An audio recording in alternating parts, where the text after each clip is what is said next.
Hello student, welcome to our channel academy master. मैं हूं रोशन और इस वीडियो में हम बात करेंगे refraction of light, law of refraction of light, refractive index, lens, रे डायग्राम एंड पावर। और पिछले वाले टॉपिक हमने पिछले वाले वीडियो में कवर किया है, तो आप प्लेलिस्ट ज़रूर चेक करें। तो चलिए शुरू करते हैं। Refraction of light. आप फर्स्ट सबसे पहले देखो, डायग्राम में एक ग्लास स्लैब रखा गया है, मोटा सा कांच का एक टुकड़ा जो रेक्टेंगुलर और या स्क्वायर फॉर्म में हो। उस केस में देखो आप EO इंसिडेंट रे इस पर टकराता है और वह AB सरफेस से रिफ्लेक्ट करके ग्लास में इंटर करता है और फिर एयर के रास्ते बाहर हो जाता है, एयर के थ्रू बाहर होता है। तो सबसे पहले हम इम्पोर्टेंट पॉइंट को देखते हैं। जो इंसिडेंट रे के बारे में आप पिछले वाले टॉपिक में डिस्कस किया है। जो ग्लास के अंदर जो रे ट्रेवल कर रहा है उसको रिफ्रैक्टेड रे बोलते हैं, और फिर ग्लास से जो बाहर आ जाता है एयर में उसको हम इमर्जेंट रे बोलते हैं। ये तीनों रे आप ध्यान में रखें। मैं इसलिए डिस्कस कर रहा हूँ कि ये क्वेश्चन मुझसे सुपर 30 इंटरव्यू में पूछा गया था और ये काफ़ी फ्रीक्वेंट पूछा जाने वाला क्वेश्चंस है। मैंने काफ़ी सारे एग्जामों में देखा था उस समय। चलिए फिर इस डायग्राम पे हम वापस लौटेंगे। उससे पहले हम देखते हैं law of refraction of light. इस केस में जो कह रहा है first law similar to law of reflection के केस में भी सेम था, लॉ ऑफ रिफ्रैक्शन में भी सेम है। इंसिडेंट रे, रिफ्रैक्टेड रे एंड नॉर्मल, उसमें था incident ray, reflected ray and normal. और तीनों क्या होना चाहिए, इसमें क्या है ना, रिफ्रैक्टेड रे, नॉर्मल, इंटरफेस।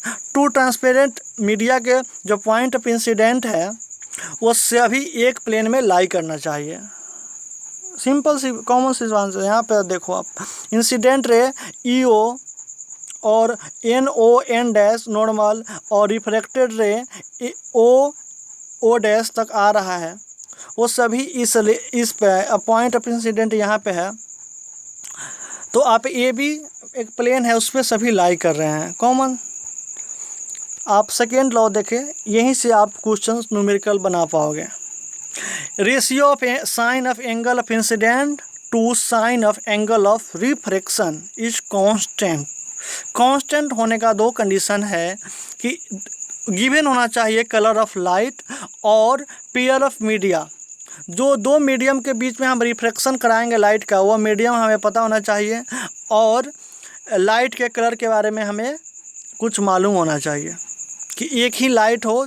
एक जैसे लाइट, कलर ऑफ लाइट किस से डिसाइड होता है, वेवलेंथ। अब बाद में देखोगे तो वो लाइट, कलर ऑफ लाइट को हमें पता होना चाहिए, उसी केस में कांस्टेंट होता है। और जो ये इसको हम सेनेल्स लॉ के नाम से जानते हैं, सेनेल लॉ ऑफ रिफ्रैक्शन के नाम से जानते हैं, सेकेंड लॉ का। इसका मैथमेटिकली देखिए यहाँ पे sine I by sine R equal to constant, और इसी कांस्टेंट वैल्यू को हम refractive index of second medium with respect to first medium बोल देते हैं। और फर्स्ट मीडियम का रिफ्रैक्टिव इंडेक्स क्या है आप उसको देखना पड़ेगा, ओके।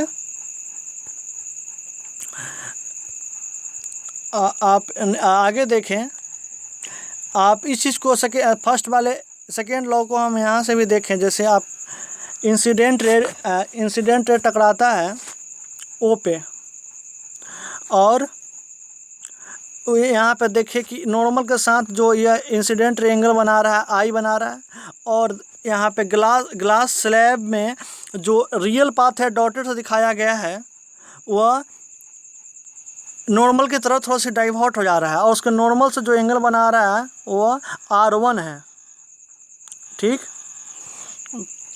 यही है, इसको I को बोलते हैं एंगल ऑफ इंसिडेंट और इसको बोलते हैं angle of refracted, angle of refraction, sorry. तो आप हर सरफेस पे हर दो मीडियम, जहाँ दो मीडियम सेपरेट हो रहे हैं उस मीडियम से लाइट अगर ट्रेवल करेगी तो परपेंडिकुलर केस में आप ध्यान रखिएगा कि लाइट सीधे पास कर जाता है, वो वाला कंडीशन है। जो angle of incident by angle of constant होता है, आप वहाँ पे उसको विजुलाइज बाद में करेंगे, पहले हम इसको समझते हैं। इसको और रिफ्रैक्टिव इंडेक्स का सही मतलब क्या है ना, इस डिफाइन से देखते हैं। Refractive index of medium 2 with respect to medium 1 is given by the ratio of speed of light in medium 1 to the speed of light in medium 2। क्या है ना कि रिफ्रैक्टिव इंडेक्स किसी सिंगल सब्सटेंस का नहीं निकाला जा सकता है। ये जब निकाला जाएगा किसी ऑब्जेक्ट के रिस्पेक्ट में निकाला जाएगा, किसी मीडियम के रिस्पेक्ट में निकाला जाएगा।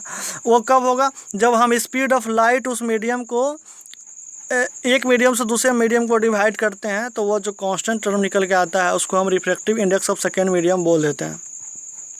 और नॉर्मली जो आप डेली लाइफ में हम देखते हैं कि डायमंड के 2.4 है, ग्लासेस के 1.5 है, वाटर के 4.3 है रिफ्रैक्टिव इंडेक्स। ये सभी speed of light in vacuum के और एयर के केस में कंसीडर किया गया है, उसके रिस्पेक्ट में यह निकाला गया होता है। तो आप यहाँ भी देख सकते हो एन में लिखा है speed of light in air by speed of light in medium, और यहाँ पे speed of light in air क्या होता है सी, और मीडियम में हम भी लेते हैं। आप एक चीज़ और गौर करें, यहाँ पे सी का जो ऐसा यूनिट होता है मीटर बाई सेकेंड होता है और भी का भी मीटर बाई सेकेंड होता है। तो आप यूनिट और दोनों यूनिट सेम ही है तो एलिमिनेट हो जाएंगे, कट जाएंगे। तो यह इस प्रकार यह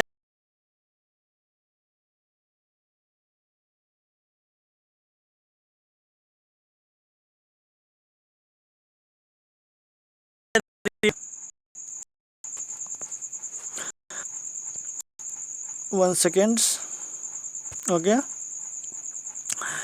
आप क्वेश्चन पूछा जा सका है बोर्ड में भी, तो आप इसको ध्यान में रखेंगे कि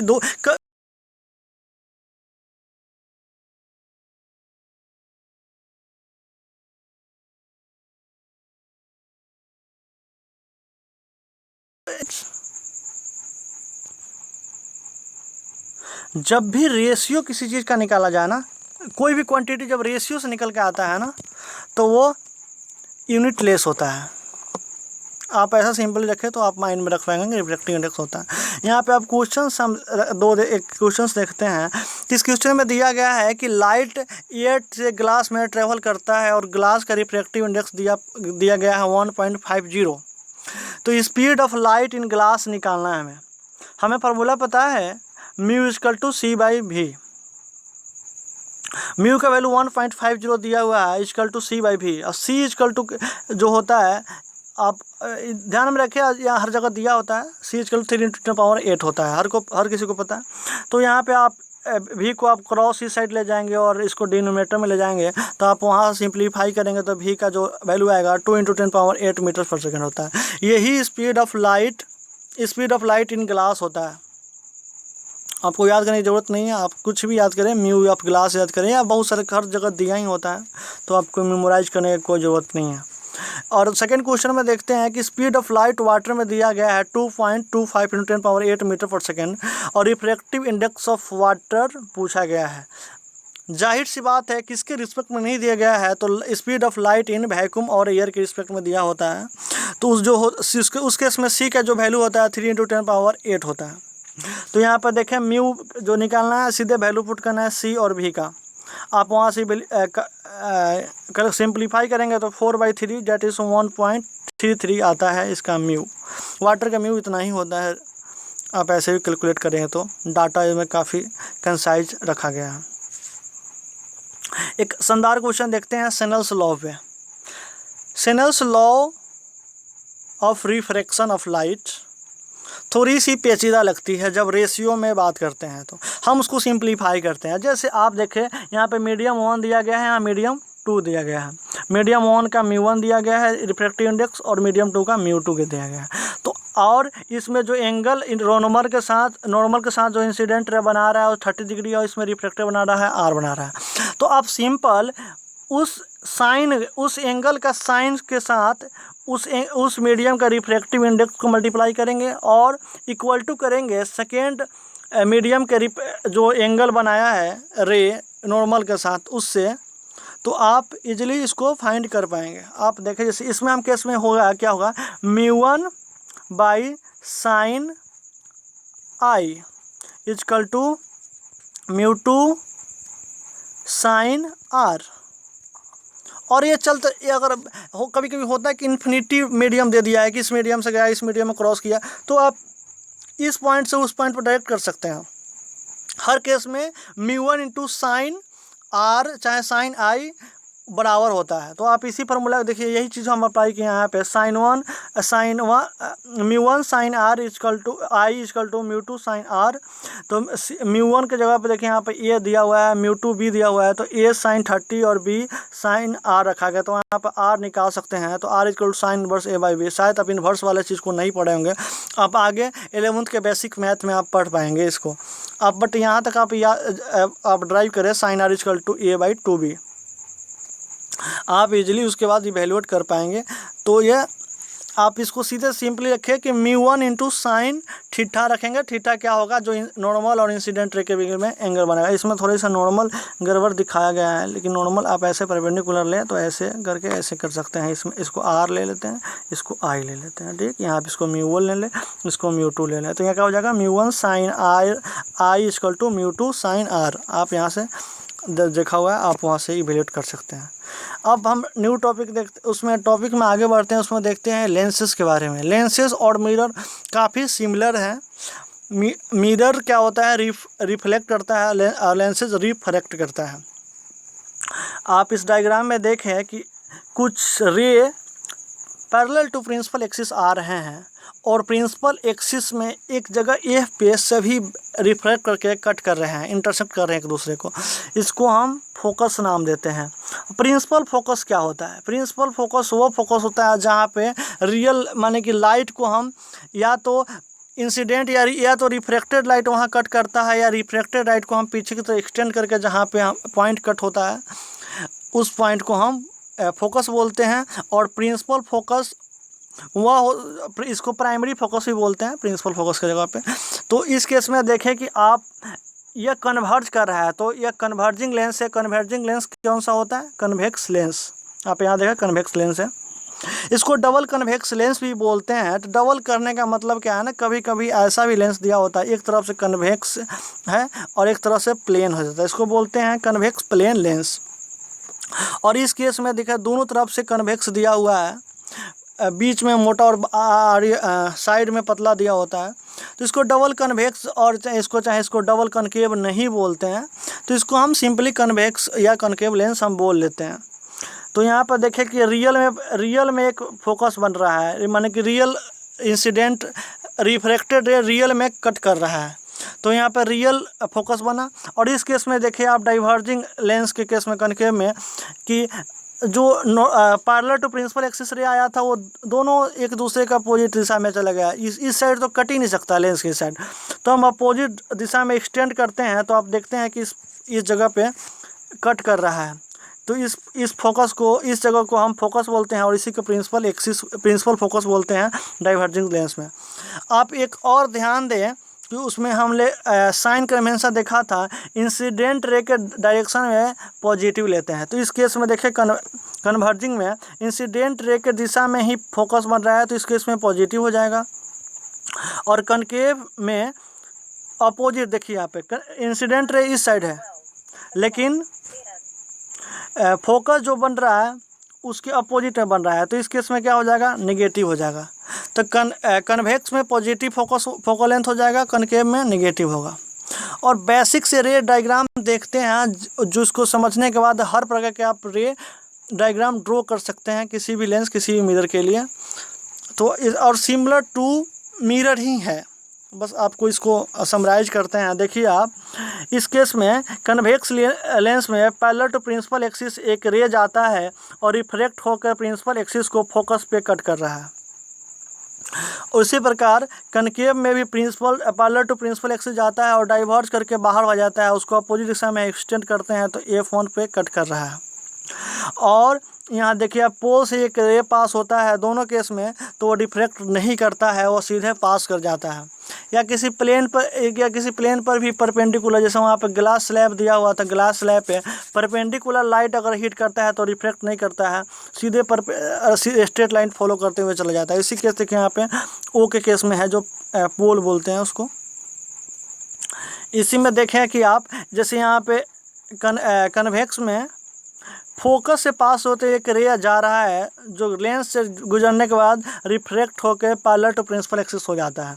और इसमें देखिए इस फोकस पे डायरेक्ट करके एक रे छोड़ा गया है जो लेंस से पास होने के बाद रिफ्रैक्ट करके प्रिंसिपल एक्सिस के पैरेलल हो जाता है। तो ये सब बेसिक डायग्राम है और इस डायग्राम की मदद से करके आप सभी इमेज बना सकते हैं। इमेज बनाने के लिए क्या करना होता है, आप एक लेंस लें और प्रिंसिपल एक्सिस पे ऊपर या नीचे ऑब्जेक्ट लाई कर, जैसे हम ऊपर ऑब्जेक्ट लाई कर दिए और क्या करेंगे ना कि एक रे हम पैरेलल टू प्रिंसिपल एक्सिस लेंगे और इसको फोकस से पास करा देंगे, दूसरा रे सेंटर ऑफ पोल से पास करा देंगे और दोनों जहाँ टकराएगा वहीं पे इमेज बनता है। तो आप हर केस में इसी प्रकार लेंगे, फॉलो करेंगे तो आप खुद से डायग्राम क्लियर कर सकते हैं। नहीं होगा तो आप एनसीईआरटी एक बार खोल के देख ले तो कवर हो जाएगा। लेंस फार्मूला हम देखते हैं। जैसे यहाँ लेंस फार्मूला देखते हैं उससे पहले हम यहाँ देखें कि हर बार कनकेव मिरर में वर्चुअल फोकस है, इसका मतलब वर्चुअल इमेज भी बनता होगा। और रियल और वर्चुअल में आपको क्या डिफरेंस है, रियल में इंसिडेंट या रिफ्लेक्टेड एक्चुअली में कट करता है, वर्चुअली में हम उसको पीछे की तरह डिस्टेंड करते हैं तो कटता है। लेट्स से हम उसको स्क्रीन पे नहीं ले सकते, आपको पहले बताया था कि रियल इमेज को हम स्क्रीन पर ले सकते हैं, वर्चुअल इमेज को हम स्क्रीन पे नहीं ले सकते हैं। गालिब का शेर याद आता है कि पूरा उम्र यह भूल करते रहे, धूल चेहरे पे था और आईना साफ करते रहे। यही है वर्चुअल इमेज कि वर्चुअली दिख रहा है कि इसमें दिख रहा है कि धूल कहाँ पे है, बट हम साफ किसी और चीज़ से करते हैं, रिप्रेजेंट हो रहा है लेकिन रियल में है नहीं। और आगे देखें कि लेंस फार्मूला और मैग्नीफिकेशन फार्मूला को देखो। लेंस फार्मूला और मिरर फार्मूला काफ़ी सिमिलर है। उसमें 1/v + 1/u है, इसमें 1/v - 1/u है। और यहाँ पे जो सिंबल उसमें रखा था, इमेज डिस्टेंस के लिए v है, ऑब्जेक्ट डिस्टेंस के लिए u है, फोकल लेंथ के लिए f है। मैग्नीफिकेशन में थोड़ी सी हल्का सा चेंज आती है। Real magnification height of image by height of object, तो दोनों में सेम होता है। Height of image h' represent करते हैं, height of object s represent करते हैं। और उसमें जब v/u के टर्म में हम मैग्नीफिकेशन निकालते हैं तो -v/u होता है, लेकिन लेंस के टर्म में v/u होता है। ड्राइव वहीं से इसका होता है कि इसका पॉजिटिव क्यों आता है, आप हायर क्लासेस में आप पढ़ोगे, शायद 12th में कवर हो जाती हैं। नेक्स्ट एक क्वेश्चन देखते हैं, बहुत प्यारा सा। एक कनकेव लेंस दिया हुआ है और जिसका फोकल लेंथ 15 सेंटीमीटर है और क्वेश्चन में पूछ रहा है कि ऑब्जेक्ट को हम कहाँ लाई करें, कहाँ रखें कि जो इमेज बनता है वो लेंस से 10 सेंटीमीटर की दूरी पर बनता है और मैग्नीफिकेशन जो लेंस द्वारा प्रोड्यूस हो रहा है वो भी निकालें। सिंपल है। देखिए आप, कनकेव लेंस में हम बताए थे फोकल लेंथ निगेटिव होता है और कनकेव लेंस में इमेज हमेशा वर्चुअल और इरेक्ट बनता है और वर्चुअल इरेक्ट सेम साइड में, जब ऑब्जेक्ट सेम साइड में होता है तभी लेंस के केस में बनता है।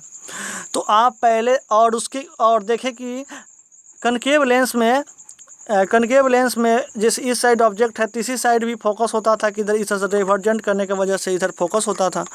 तो फोकस भी निगेटिव है और इमेज भी निगेटिव डायरेक्शन में बन रहा है, तो दोनों निगेटिव लिया है। देखो इमेज v = -10 सेंटीमीटर लिया है और फोकल लेंथ -15 लिया है। तो इस लेंस फार्मूला में आप पुट किया 1/v - 1/u = 1/f और इसको एवेल्यूएट किया तो u निकल गया -30 सेंटीमीटर। और 30 सेंटीमीटर आप देखें कि इमेज डिस्टेंस ऑब्जेक्ट डिस्टेंस दोनों माइनस में आया, इसका मतलब सेम साइड में ऑब्जेक्ट है, यहाँ से भी प्रूफ हो जाता है। और इसको मैग्नीफिकेशन के फॉर्मूला पर रखेंगे v/u के जगह पे, तो यहाँ पे आ रहा है 1/3 + 1/3। 1/3 रिप्रेजेंट कर रहा है कि जो इमेज है ऑब्जेक्ट के 1/3 साइज का है और पॉजिटिव मैग्नीफिकेशन पॉजिटिव रिप्रेजेंट कर रहा है कि इमेज जो है इरेक्ट एंड वर्चुअल है। मिरर केस में भी सेम होता था। और उसके बाद आप क्वेश्चंस के प्रैक्टिस करें, आपका यह कंसेप्ट बिल्कुल क्लियर हो जाएगा। अब जो भी डाउट होगा कमेंट में डालेंगे, हम उसको सोल्व कर देंगे। अब यहाँ पर देखिए पावर आता है, लेंस का पावर होता है 1/f। और याद रखें जो आप फोकल लेंथ यहाँ पे पुट करेंगे हमेशा मीटर में लेंगे आप। यही बच्चे मिस्टेक करते हैं कि यह फोकल लेंथ सेंटीमीटर में दिया होता है, उसे डायरेक्ट पुट करते हैं फार्मूला में और आंसर उनका गलत आ जाता है। इस केस में स्टैंडर्ड फार्मूला होने की वजह से इसमें फोकल लेंथ हमेशा मीटर में पुट करते हैं, तभी आंसर हमारा आता है। और पावर का ऐसा यूनिट जो होता है वो डायोप्टर होता है। और power of convex lens positive और power of convex lens negative होता है। क्यों, थोड़ा इसको समझते हैं। आपको दिखाए थे कनकेव में यहाँ पे फोकस इस साइड बनता है तो focus positive direction, incident ray के दिशा में बनता है तो पॉजिटिव होता है। और फार्मूला है पावर के फार्मूला में क्या है, 1/f है।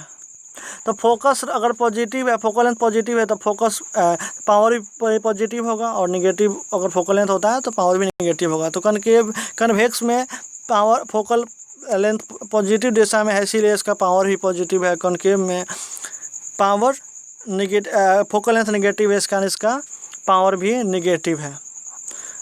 इस पीडीएफ का लिंक मैं डिस्क्रिप्शन में डाल दूंगा, और जो भी डाउट है आप इस कमेंट सेक्शन में कमेंट करें, और जो भी पीछे वाला टॉपिक है आप जाकर प्लेलिस्ट चेक करें।